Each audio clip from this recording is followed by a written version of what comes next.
Bonjour, notre intervention aujourd'hui est intitulée La durée chez Henri Bergson. Introduction. Henri Bergson naît le 18 octobre 1859 à Paris, ville où il meurt le 4 janvier 1941.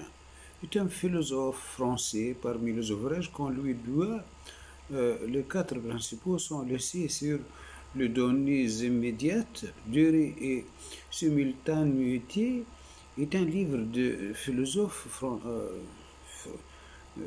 Bergson publié en 1922 chez Félix Alcan, repris ensuite aux presses universitaires de France. Il a été publié peu après la rencontre de Bergson et Einstein à la Société française de philosophie en avril 1922. Bergson a minutieusement décrit le temps tel qu'il nous en vivons, l'action permanente, la durée. Vivre sur durée, c'est-à-dire si la durée est un concept fondamental, de contresens inévitables ont masqué la nature que seule l'intuition peut nous révéler. Une détermination exacte de la durée doit dissoudre bien de faux problèmes en philosophie comme celui de la liberté. La durée, chose et progrès. Le temps et la durée. Le temps se distingue de la durée abstraite. Il n'est qu'une succession d'instants extérieurs les uns aux autres, que ici juxtaposés comme de cases vides identiques où viennent se loger les événements. Le temps est comme l'espace, un milieu homogène, les instants ne distingués que par l'ordre. Ce concept ne convient pas à la réalité de notre vie psychologique déroulée, au contraire dans la durée. Un moment vécu n'est jamais le même qu'un autre. Chaque moment est né plus riche puisqu'il est gonflé de tous les précédents. Ils ne sont pas séparés, mais se prolonger les uns dans les autres. La durée voyante n'offre aucune prise à l'intelligence humaine, c'est pourquoi elle la stabilise comme temps en la projetant sur une ligne. La science prend la durée qui s'accumule pour le temps qui glisse si les choses inertes sans les pénétrer. En tombant, la pierre est la même à tout instant, mais l'homme ne vit jamais deux fois la même chose.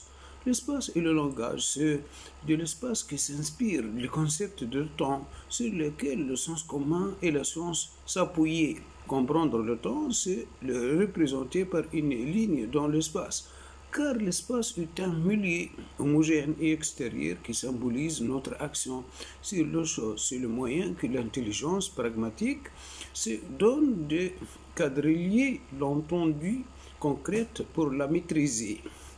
L'espace est une tentative de cristalliser le changement en état fixe pour avoir prise sur eux. Au mouvement réel en train de s'accomplir, l'intelligence substitue la suite de positions fixes de mobiles et se rend ainsi incapable de comprendre le mouvement. Le langage est pétri d'espace. Nous délimitons et fixons des choses en le nommant, le juxtaposons et le simplifions. L'âme n'est pas comme une bulle que renferme de partie ses sentiments. Les nuances qualitatives de la durée sont inexprimables dans des termes généraux. Ces normes ne sont pas taillées à la mesure de la singularité du moment de la durée. La durée ou l'expérience vécue de temps chez Bergson.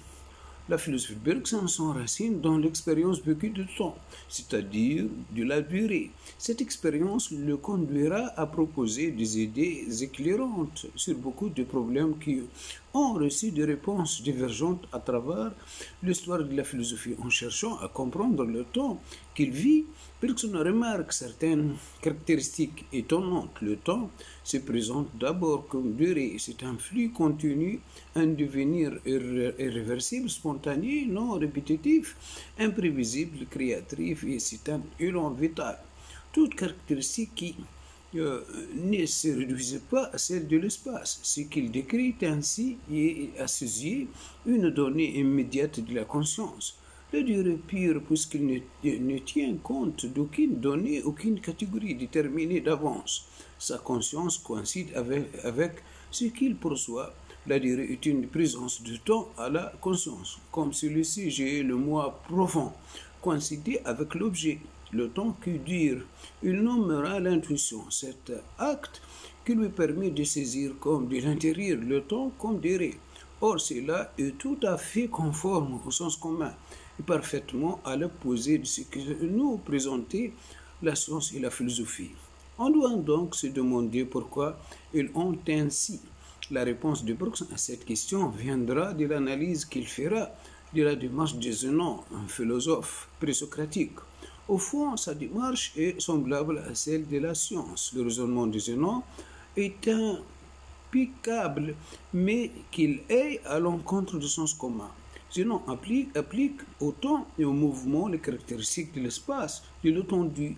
Ce que fait le physicien mathématicien contemporain lorsqu'il mesure le temps et l'espace. L'espace et l'étendue sont divisibles en une infinité de points, de moins en théorie. On se représente alors une ligne de points de plus en plus petite à l'infini. Cependant, si on applique cela au mouvement, on réduit le mouvement à quelque chose de divisible en une infinité de parties, donc d'arrêtés. Une infinité de fois, mais toujours arrêtés. Le mouvement n'est plus alors ce qui coule, ce qui change, ce qui devient. Autrement dit, Zénon prend le mouvement pour un espace, c'est-à-dire pour quelque chose d'arrêté. On peut comprendre que sa conclusion aille à l'encontre du sens commun. Bergson montrera que l'on fait facilement du zénonisme par l'habitude en utilisant cette tendance de l'intelligence dans la réflexion que nous menons sur le rapport entre le psychisme et le physiologique, entre la pensée et le cerveau, entre l'âme et le corps. Pourquoi on est-il ainsi? Tout simplement parce que par habitude, l'entendement pense en fonction de l'action, c'est-à-dire que l'intelligence est d'ordre pratique en vue d'une action à poser. Elle appartient à l'homo faber. On peut alors se demander pourquoi l'intuition permet-elle de saisir la continuité de devenir. Selon Bergson, c'est parce que par l'intuition, la conscience pénètre dans l'objet, le perçoit de dedans, et peut ainsi s'identifier à lui. Autrement dit, le propre de l'intelligence est d'être orienté exclusivement vers le faire, homo faber, alors que l'intuition est un regard qui permet de connaître la durée par l'intérieur. Toutes ces questions sont exprimées plusieurs fois dans les nombreux écrits de Bergson, mais plus particulièrement dans La pensée et le mouvement et l'évolution créatrice, qui est sans doute le chef d'œuvre de Bergson.